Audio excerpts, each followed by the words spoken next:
दोस्तों, team India की अगला जो ऑस्ट्रेलिया का टूर है T20 और ओडीआईज के लिए, उसके लिए आज टीम इंडिया की सिलेक्शन हो गई है। और इसमें एक मेजर चेंजेस आप देखेंगे कि ओडीआईज में फर्दर हम रोहित शर्मा को और इंडियन टीम की कैप्टनसी करते नहीं देखेंगे। T20 में as it is Surya Kumar Yadav captain है, लेकिन for the first time ODIs में शुभमन गिल को कैप्टनसी दे दी गई है और रोहित शर्मा को अपने कैप्टनसी से हटा दिया गया है। तो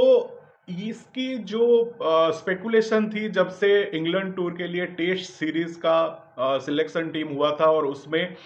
ठीक पहले सिलेक्शन से पहले रोहित शर्मा और विराट कोहली टेस्ट क्रिकेट से स्टेप डाउन कर गए थे। बहुत लोगों को ये अंदाजा था कि जब नेक्स्ट ओडीआईज का होगा, इवेंट होगा, उसमें शायद रोहित शर्मा को आइदर बोला जाएगा कि आप स्टेप डाउन कर जाओ या फिर रिटायर्ड ले जाओ, नहीं तो आप कैप्टनसी से निकाल दिए जाओगे। क्योंकि विराट कोहली का जो फिटनेस था वो अप टू द लेवल था, लेकिन सब क्रिटिसाइज कर रहे थे रोहित शर्मा को। रोहित शर्मा की फिटनेस पे बहुत बड़ा सवाल था, जिसके चलते बीच के जो दिनों में आपने देखा होगा रोहित शर्मा ने शायद कुछ वेट भी अपना लूज किया था। लेकिन आज जब टीम का सिलेक्शन हुआ तो रोहित शर्मा कैप्टनसी से हटा दिए गए। तो क्या इट इज फेयर इनफ कि रोहित शर्मा को इस तरह से कैप्टनसी से हटा दिया गया है? और क्या हमारे इंडियन टीम में बड़े प्लेयर्स, बड़े कैप्टन्स जिन्होंने इंडियन टीम के लिए कुछ किया है, मतलब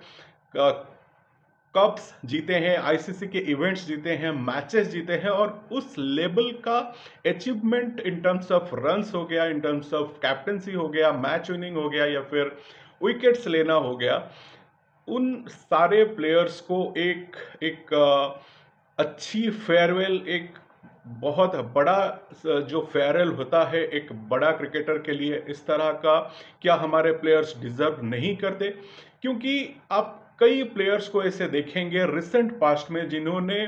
जब अपना खेल छोड़ा तो आइदर उनको हटा दिया गया टीम से या फिर कैप्टनसी से बाहर कर दिया गया, और सडनली एक नया कैप्टन भी कर दिया गया, और उनको वो जो डिजर्व करते हैं एक रिस्पेक्ट, एक अच्छा खासा रिस्पेक्टेड फेयरवेल वो डिजर्व करते हैं, कभी नहीं मिल पा रहा है। और ये हमारे क्रिकेट का शायद सबसे बड़ा प्रॉब्लम अभी के टाइम में चल रहा है। ठीक है, आपको आगे का 10 साल देखना है, लेकिन थोड़ा तो हम उस पर कंसिडर कर ही सकते हैं कि रोहित शर्मा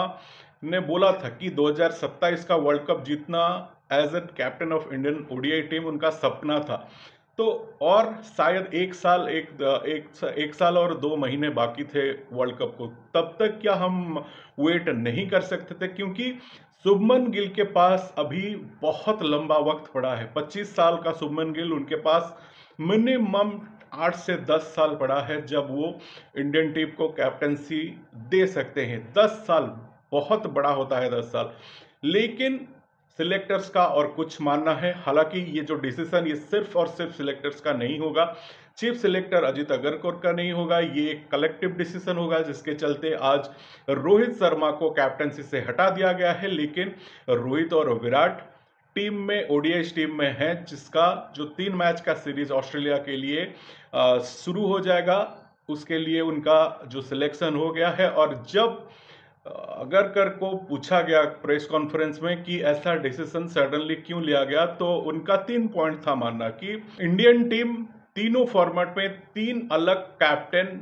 नहीं रख सकती, इसलिए रोहित शर्मा को हटा के शुभमन गिल को ओडीआईज में भी कप्तानी दे दी गई है। और T20 में तो सूर्य कुमार यादव हैं, उनका भी शायद 2026 का जो T20 वर्ल्ड कप है उसके बाद कैप्टनसी से पत्ता साफ हो सकता है। आई डोंट नो, बट ऐसा लग रहा है कि 2026 वर्ल्ड कप के बाद सूर्य कुमार यादव को भी T20 की कप्तानी से हटा सकते हैं सिलेक्टर्स। दूसरा, जो रोहित शर्मा के बारे में अजित अगरकर ने बोला कि रोहित शर्मा और विराट कोहली दोनों 2027 वर्ल्ड कप के लिए कमिटमेंट नहीं कर रहे हैं। आई डोंट नो, बट जो जिस तरह से रोहित शर्मा बोल रहे थे कि 2027 का वर्ल्ड कप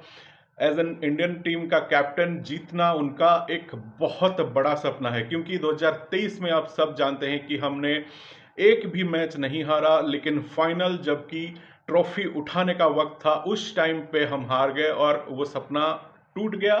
आधा रह गया। कुछ फिलअप हुआ T20 वर्ल्ड कप 2024 में, लेकिन जो 50 ओवर का वर्ल्ड कप, जैसे रोहित शर्मा बोलते हैं कि फ्रॉम चाइल्डहुड उनका वो सपना था कि 50 ओवर का वर्ल्ड कप जो कि उस समय से होते चला आ रहा है, तो इसलिए उनका सपना था कि एज एन कैप्टन वो 50 ओवर का वर्ल्ड कप उठाना चाहते हैं। तो नॉन कमिटल कमिटमेंट जो अगर करने बोला उस पे भी शायद सवाल उठ सकते हैं कि सच में वो कमिटमेंट नहीं दे रहे हैं या फिर ये बोर्ड का डिसीजन है कि उनको हटाया जाए और Shubman Gill as an fresh blood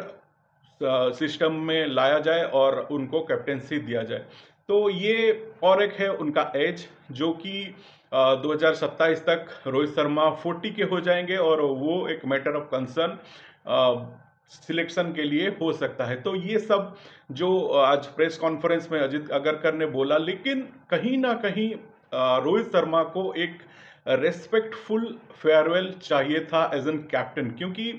भाई 2023 में हमने वर्ल्ड कप बहुत ही अच्छा खेला था, हालांकि फाइनल हार गए थे, लेकिन 2024 में हमने एक भी मैच T20 वर्ल्ड कप में नहीं हारा और वो सीरीज हम जीत के लाए। उसके बाद लगातार चैंपियंस ट्रॉफी हुआ, उसमें भी हमने एक भी मैच नहीं हारा और चैंपियंस ट्रॉफी भी इंडियन टीम जीत के लाई। तो इतना सारा अचीवमेंट के बाद जब आप एक कैप्टन को हटा देते हैं बिना कुछ इन्फॉर्म किए या फिर सडनली हटा देते हैं, तो ये उनके जो फैंस हैं अनगिनत, उनके लिए भी एक सेटबैक है और प्लेयर्स जो कि उस पे जीते हैं उनके लिए तो भाई हार्ट ब्रेक होगा ही होगा, क्योंकि शायद उन्होंने सोचा होगा कि हम मुझे T20 जो ODI के कप्तानी से हटा दिया जाएगा। तो बहुत सारा जो कुछ चल रहा है BCCI के अंदर, टीम हमारी बहुत अच्छी खेल रही है, लेकिन ये जो कुछ भी चल रहा है शायद वो फैंस के लिए, क्रिकेट प्लेयर्स के लिए बहुत बड़ा झटका है। और एक मेजर चेंजेस जो ODI में किया गया है वो है रविंद्र जाडेजा को सिलेक्शन नहीं किया गया है ऑस्ट्रेलिया टूर के लिए, और अगरकर का ये मानना है कि कुलदीप यादव सिलेक्ट हुए हैं, तो दो लेफ्ट आर्म स्पिनर जो है वो ऑस्ट्रेलिया के लिए जरूरत नहीं है और इसलिए रविंद्र जाडेजा का सिलेक्शन नहीं हुआ। और शायद ये लग रहा है कि रविंद्र जाडेजा का भी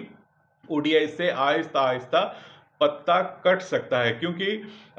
अक्षर पटेल अनदर लेफ्टी स्पिनर भी हैं और वो अच्छा खासा ऑलराउंडर इन मैकिंग भी हैं, तो शायद रविंद्र जाडेजा का भी आगे चल के पत्ता साफ हो सकता है, क्योंकि वो भी उस एज ग्रुप में आते हैं जिस एज ग्रुप में रोहित शर्मा, विराट कोहली और रविंद्र जाडेजा अभी तीन जो सुपर मोस्ट सीनियर मोस्ट हैं वो आते हैं। तो इसलिए ये सब जो चेंजेस हुआ है, और नीतीश रेड्डी का सिलेक्शन हुआ है दोनों में, T20 में और ODIs में भी हुआ है। होपफुली जो कुछ डिसीजन है वो पॉजिटिवली रिजल्ट